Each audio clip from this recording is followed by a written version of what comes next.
So, back to the technology show.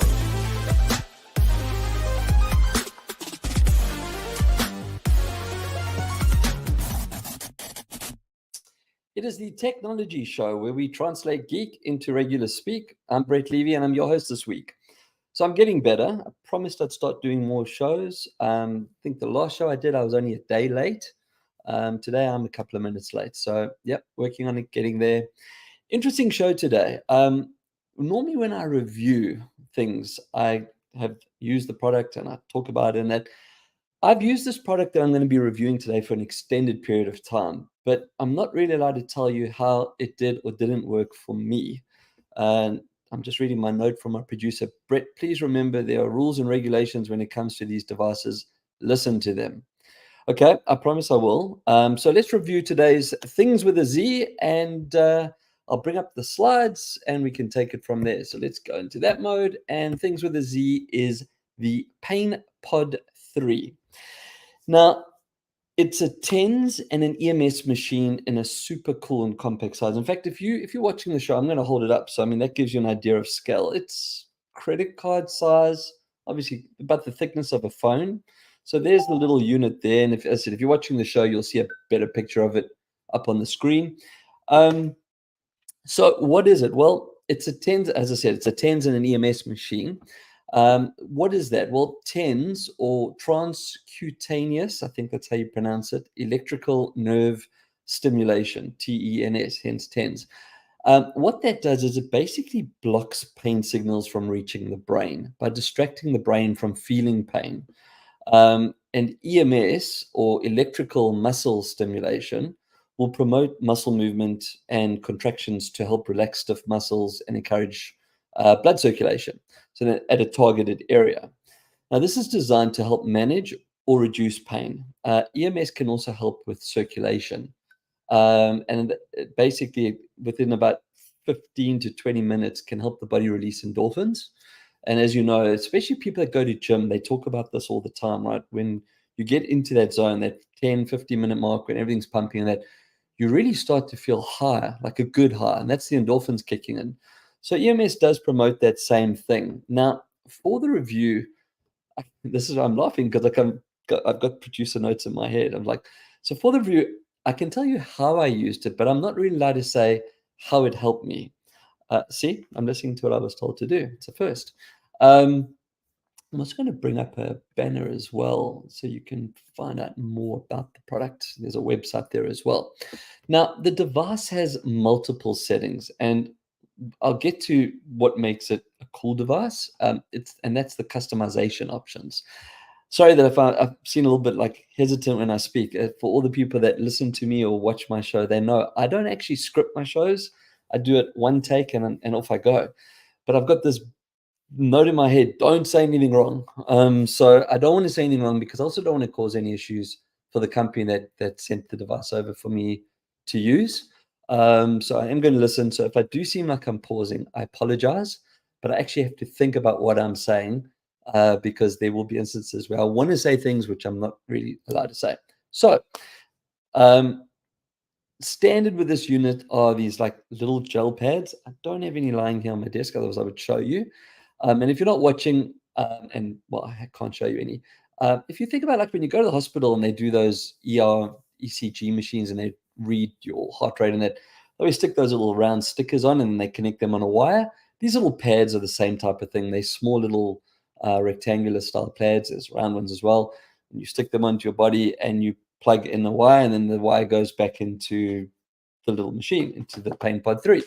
So that's kind of what it looks like, right? And then that will then deliver the TENS or the MS service, whichever you've decided to go with. Now, I have an issue with my left knee. I aggravate it whenever I run. I can hear everyone now saying, well, don't run, thanks. But I do. Well, I don't run. I run badly. But anyway, so the picture that I have up on the screen, I'll describe it as a knee wrap. And this is an accessory that you can get from this company. And basically what you do is you wrap your knee with it. Instead of having to place gel pads or anything like that on the affected areas that you want to work on, the knee wrap takes care of that for you. So it ensures that it will evenly distribute whether you're using the EMS or the TENS program. Now, for me, I generally have used TENS with the kind of injuries I have and the kind of pain that I'm experiencing. The TENS seems to be a better experience in managing that pain. Yeah, again, I have used it for a while. I am continuing to use it, and that's pretty much as far as I can go with what it does or doesn't do for me. I have to also mention Gail, my wife. Now, she has an issue with her hands where she can wake up and have pain in her joints, especially the knuckles. Now, the Pain Pod has another cool accessory. These are gloves, and I have put a picture up on the screen. And these gloves, they kind of remind me of like things from a haptic suit and that as well, because there's very thin little mesh fibers inside these gloves that are designed to conduct electricity. So it's a one size fits all. They're easy to use. You put them on like the knee wrap. There's no needed for target placement of pads. And if you think about it, knuckles are not really big things, right? They little joints here and there. So to try and get a pad on there or try and get a sensor straight onto the point of pain that you're trying to manage, it's not going to be that easy. So the gloves do that for you. It shares the energy across, the electrical feed across your whole hand. And it just makes it super easy to do. And if you are watching the show, you'll see at the bottom of the glove, there's like the little connectors. That's where the wires go in. So yeah, a well thought out product. Again, we're not going to talk about what they do or don't do, but this is a choice. And the reason why I wanted to mention these two things is that hands and knees and joints as a whole are generally things that people will suffer with and will have ailments, especially as you get older. So the show today was to let you know that there is a technological choice out there, as opposed to going to a doctor and maybe getting an injection or taking painkillers or anti-inflammatories. And that this is not a medical show. I'm not a medical expert. I cannot tell you whether you should or shouldn't go to a doctor. I cannot tell you whether a TENS or an EMS solution will or won't work for you. I'm just saying, do the research, have a look at it. On the screen, I've also scrolled the website, which is thepainpod.com. I will put up in the post as well when I do the post of the show. But yeah, there's also other accessories. I've put it up on the screen as well. It's called the butterfly pad, like its name. If you picture it, it's like a butterfly. It's open, or a butterfly chicken, or no, now I'm hungry. Okay, back to the show. So it's like a bigger area, and that's designed to cover large areas like the lower back or the shoulder blade. Generally hard to reach areas where you can't sit there and try and put your own little pad. It's a lot easier with the size of this. It's quite a fair size pad, the butterfly pad. Lower back issue, this is an easier spot to place this pad than trying to put the individual ones. It does cover a broader area. And again, as I said, for the shoulder or for the shoulder blade, you can put this across a whole area. The problem with targeted pain management is that the word targeted, right? You have to know exactly where the pain is to put some form of stimulus onto it. I'm going to include on the show, and I have spoken about it before, I'm a very big fan of acupuncture. And if you've ever been to an acupuncturist, some of them, and you can request it, actually put wires on the needles once the needles have been put into that spot. That effectively is the same as what a TENS or an EMS program, probably more TENS than EMS, where you feel the pulse going down the needle into that targeted zone. Now, if you can't get off to an acupuncturist, you can replicate that same type of targeted experience by using a TENS device, like the PainPod 3. So there's a few different programs and settings on the PainPod 3 in both TENS and EMS, depending obviously which one. In fact, I think it's 12. There's 12 different types. It comes with a little booklet telling you which one there is. Like if you're watching the show, you'll see there's a screen I've put up showing the 12 programs, and there's an intensity meter. Note to self, when someone else is using it and you have control of the machine, don't put the intensity meter all the way up to the top. As tempting as it is, it's not a toy. This is a device that sends a fairly well-targeted electrical pulse into your muscles, although was quite fun to watch. Anyway, I do need to point out this is not a touch screen. There's actually a sticker that comes on it. I actually put the little sticker back on in case anyone did see this when I hold it up to the screen. There's a little sticker there reminding you. I probably would recommend leaving it there, because in this day and age we're tempted to like touch the screens. It's not a touchscreen. If you push the screen, you could potentially break your PaintPod 3. So please don't push touch the screen. There's buttons at the bottom, MT and plus and minus, and you'll be able to navigate. But there's a little booklet that comes with it, and that's what I want to do. Just quickly finish off on that as well. The booklet explains to you what each one of those programs does. So when you read through it, you will see if that resonates with the pain or circulation or muscle stimulation that you're looking to do at that moment in time. And then there's a program that's already set for it. I do highly recommend that you start on a low setting. The program moves and changes depending on what it is. So where you might feel you're not feeling something, within a minute, you might be feeling something quite significant. So again, talking from experiences here. So just bear that in mind. So I will share the link again on the post afterwards, and on how this could. There's a nice little article between TENS and EMS and how it could help you in your desired recuperation or pain management. So yeah, this is the part of the review where I tell you how it was, what it did, but I'm actually not allowed to. So what I can say is that from a device point of view, the PaintPod 3 is well built. Doesn't feel, that it's finicky. And I say that because there's a couple of devices out there. I've seen one that actually doesn't have a screen. It's got like a little dial that you click. I like a screen, and generally things make it onto my show because they have a screen. It's kind of one of the things, buttons and or screens. They need to have, and preferably a screen. So it ticks the box for me. 12 different programs. And I think the real big thing on considering this type of device and what puts the PaintPod 3 up there is all the different accessories. As I said, I've used the knee pad. Gail's used the gloves. In fact, Gail's father-in-law was visiting as well. He used the gloves. He has similar issues with his hands as well. So yeah, that pretty much takes us to the end of things with a Z. And I said, I'll put the ticker up during the rest of the show as well, in case you didn't write the website down, thepaintpod.com.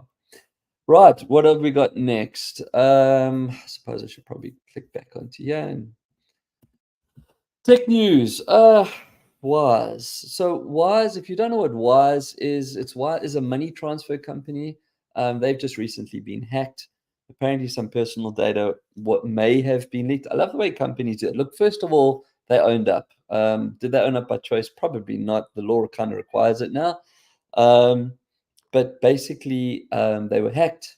They said that the data may have been leaked. This is a never-ending story. It's something I talk about all the time on my show.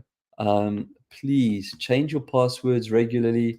Don't click on links that come through to you on SMS or email. Don't be lazy. I think that's the bottom line. It's your money. So if you're going to be lazy, you're going to lose it. It's just that simple. If you get an email telling you that something's wrong with your password or they need some data, open up a browser, type in, I don't know what this one is, wise.com or Wise Payments, whatever their URLs, your bank's URL, etc., and log in. Don't just click a link. It's just too easy, and you're making it super easy for someone to steal your hard-earned money. Samsung, they were in the news for the wrong reasons. The Samsung Electronics Union is threatened or has threatened strike action, I think for the 8th of July. They're fighting for better pay and better time off. Now, why is this making it into news? Well, the union represents about a fifth of their workforce, which is a significant amount of people. And given that we're at the time of the year now where, we've got launches, Google has announced their launch, I think, for early April. Samsung has just had a launch. Apple's will have a launch coming up in normally October. So there's a lot of technology launches coming up, which puts brands top of mind. The last thing you want to be is a short supply as a brand. And if you're losing a fifth of your workforce capability, you will be suffering a work supply, or a delivery supply issue. So hopefully they can get to an amenable agreement. I think at the end of the day, big tech, big companies, pay your people, right? You're making money. your shareholders are making money, everyone's making money. The world's in a bit of a difficult place at the moment. So, cost of living's up for everyone. Everything's just getting expensive. Look after the people that have looked after you for all these years and make the products that you make your money from. What else have we got? Well, this is an interesting one. I'd love to do a review on this. I think I'll tag up the people that make the product. If you're not watching the screen, I've got a picture of what's called the Spacetop G1 from a company called Sightful. Now, it's effectively, if you picture a laptop without a screen, where the screen should be is a cutout that a pair of glasses sits in, and those glasses are tethered. In other words, they're connected to the keyboard. I think the glasses are, well, I'm sure the glasses are supplied by a company called Xreal, who's done a lot of work in AR glasses. And the idea is that basically you now have a laptop without a screen, but you have an AR experience as well through these glasses. So the glasses have got cameras on the front as well, so you get a little bit of a mixed reality type environment. I'm not quite sure if this would replace a laptop tomorrow. A couple of reasons. So from what I can read, it doesn't run a Windows or Mac OS. Well, obviously it doesn't run Mac OS. It doesn't run a Windows platform. It runs an Android type platform, which means that you're limited to apps or anything that would run within Chromium or Android environments, which will be limiting, right? Now I say that, but if you take Office, for example, Office 365 is available in app format. You could probably, or I'm pretty sure you could run Office 365 on this.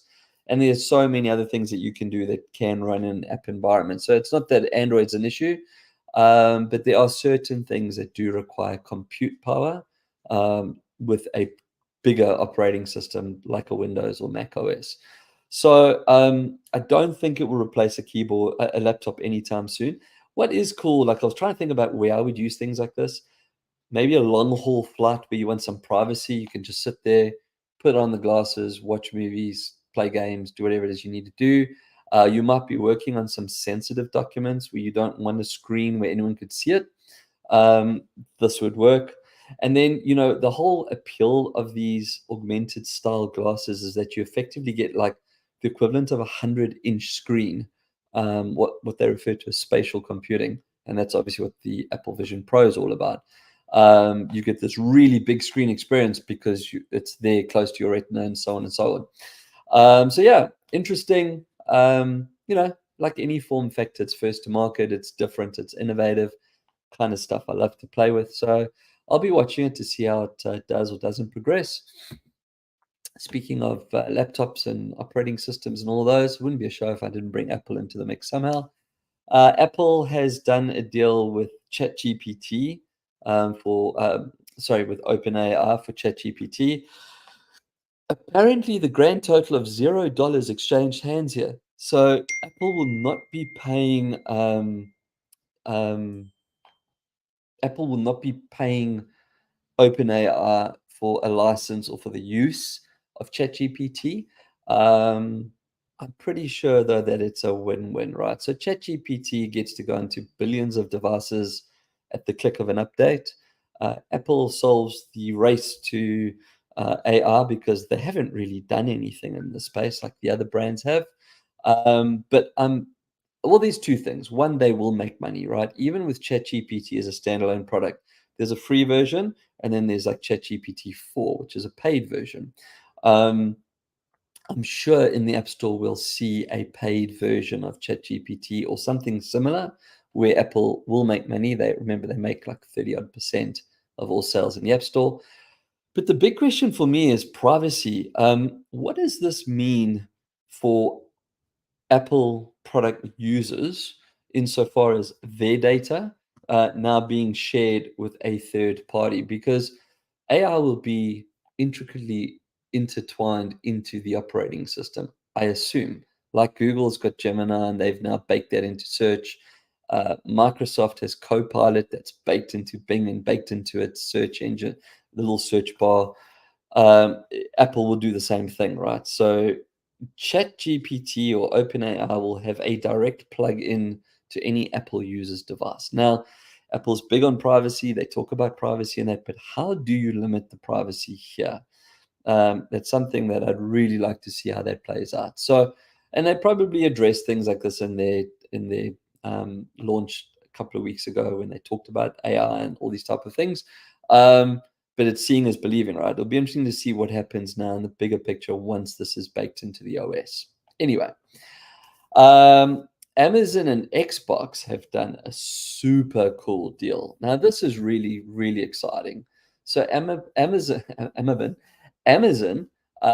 has now done a deal with Microsoft where you'll be able to play Xbox games via Game Pass Ultimate. So the Game Pass Ultimate catalog on compatible Fire Sticks with a Bluetooth controller. So basically, if you've got an Amazon box or probably the Fire TV 4K, I haven't really looked into it. I'll reach out to them and try and get a little bit more information. And well, I've got an Amazon TV. I don't know if mine's compatible. We'll soon find out. But I'll try and get a little bit more information on it. But the thing is basically, I'm going to use a comparative here just so you can kind of see how important this is in the over-the-top environment, which is your TV streamers, right? So Google has a Google TV. You can play games like Android games through the Google Play Store on it. Apple has Apple TV. You can play games through Apple Arcade on it. Amazon has Fire Stick, and they actually have, in America, they have the actual Fire TVs, which would be powered by their OS. You can now put Microsoft games on it. And that's very different. Microsoft games are big games. They're proper games. The questions that run through my mind is, how does the processing power work? The Fire TV or Fire Stick rather is not a huge device, doesn't have big memory. So again, I'd like to see how it works. But the fact that they're thinking this way, and maybe this is where Microsoft Cloud comes into it, and Gameplay Cloud. So the processing and compute power happens in the cloud. That then obviously then comes back down to internet speeds. There's a lot of moving parts. It's not up for me to solve it. I think it's cool. That's why I wanted to cover it on the show. I really do think this is the future where all devices, all technology, all games, all platforms, all clouds should be able to talk to each other, and that a pane of glass is literally a pane of glass. Whether it's a TV, laptop, phone, tablet, watch, makes no difference. Glasses, you should be able to get compute power from the cloud and speeds delivered to the pane of glass of your choice. So yeah, super exciting. Well done to everyone involved. And I think that brings us to the end of tech news. It does. So are you game? Well, I actually haven't really been playing anything. I watched Cade and his team win their Valorant premiership last week. So well done to the boys. They did a great job, and I mean, they were dominating right throughout the whole season. So hopefully next season, bigger and better things. But I've also been getting ready for the start of the Esports World Cup, which actually starts tonight, Australian time, and trying to plan what to watch. Now, for those of you that don't know what the Esports World Cup is, it's basically the rebadging of Gamers 8, which is the festival that happened in Saudi Arabia. It's actually not fair for me to say it's a rebadging. It's so much more than a rebadging. So this is 8 weeks of esports. It's a purpose-built environment in Riyadh. They'll have VR, they'll have gameplay, they'll have cosplay. It's just going to be it's going to be overload. I mean, I go to DreamHack, and that's exciting. This is going to be DreamHack to like the power of infinity. There are, as I said, it's 8 weeks. The total prize money is over $60 million US, with the winning team of the main event getting $7 million. I have put a screenshot up of the games that are going to be played. There's like 21 games, I think, in total. Ironically, Valorant's not there. I was just talking about Cade and his team winning. It's not there, but probably there's reasons behind that. But games like, I don't know, Call of Duty, Counter-Strike 2, Dota, League of Legends, PUBG, and PUBG Mobile. So they're starting to bring mobile into it, which I love. See, Overwatch 2's got a shout in there. Overwatch is quite big in the region. It seems to be dying in the rest of the world. Fortnite's got a shout in there. Rainbow Six Siege, which is the game I love watching, is in there. So for me, Counter-Strike 2, Rainbow Six, that's where my eyeballs are going to be. Street Fighter's in there. Tekken is in there. There's a racing game as well. I see Mobile Legends is in there. So there's a couple of mobile players, which is really exciting. So yeah, that's going on from tonight. As I said, it's 8 weeks. I'm so bleak that I'm not there. Anyone wants to sponsor me a ticket to go over and cover, I'll quite happy to do the technology show from there. Hint, hint. But yeah, it's going to be something amazing. So if you have any interest in esports, check out the Esports World Cup. I don't believe you'll be disappointed. Big names are going to be there from the teams. I'm a big Team Liquid fan. They're going to be fielding quite a few different teams in some of the different games. So yeah, exciting 8 weeks. That's what I did for RU Game. Q&A. So I'm actually going to stay with gaming because I was asked a question that's I've been asked this a few times and I just thought, well, that's a nice segue into it. Which gaming console should I choose? Now, there isn't a correct answer to this. I can maybe help you with 3 points here to whoever's asked this question. So the first thing that you need to consider with a game console is your gaming preference. So what I mean by that, are you an action playing role-playing game or are you a sports game player like a FIFA or Madden or NBA 2K, which is a basketball, etc., etc. Now, from my experience, PlayStation dominates in the sporting environment, and I think my brother-in-law Gavin would agree with that as well. He's quite a big FIFA player. He's always had PlayStation, going back, I think, PlayStation 2 or PlayStation 3. And that was his reason for going PlayStations. The sporting games do seem to play better on PlayStation than they do on Xbox. I have to pause at that moment in time and say there's nothing wrong with the way the games play on an Xbox, the sporting games. But if you were doing a comparison, screens, fluidity, etc., whatever it is that you're doing, or whatever it is that you're looking for, the general sentiment seems to be the sporting game genre seems to be better on a PlayStation than an Xbox. The next question, which is the obvious one, and probably the one that you should start with, is budget, right? There's 3 main game consoles that we would probably talk about in this question. There's the Nintendo Switch, the Xbox, and the PlayStation. Now, not only the cost of the console, because that's a big variance as well, but things like the pass. I've just mentioned now that you can now get Xbox Pass on the Amazon Fire Sticks. But that Xbox Pass is going to cost you like $30 or $40 a month upwards. Nintendo's Switch passes are expensive. I can tell you that straight out. Their games are expensive.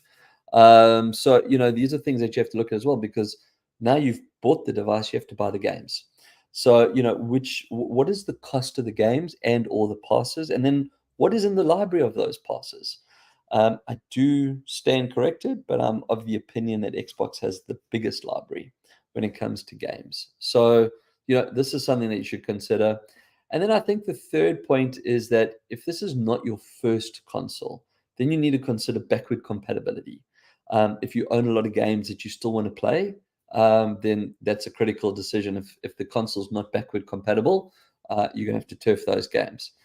So high level answer, hopefully, quick summary, 3 points. Yeah, I think the only other thing I would maybe put in there is that Switch does allow for portability, but it does sacrifice processing power. So the Nintendo Switch, it's a great device. You can take it with you wherever you go. So you've got portable gaming, and then when you get home, you just dock it into its charger, which also connects via HDMI to your TV or monitor, and you've got a full gaming console. But it doesn't have the compute power that an Xbox or PlayStation does. So, you will sacrifice some form of gameplay. The other problem with the Nintendo is that your games have to come through Nintendo, and they are pricey. So going back to that as well, just check out prices. So I hope that helps. If that's the end of Q&A, then that means we're at the end of the show. So I suppose the only thing I can do is keep your screens clean and your knobs shiny.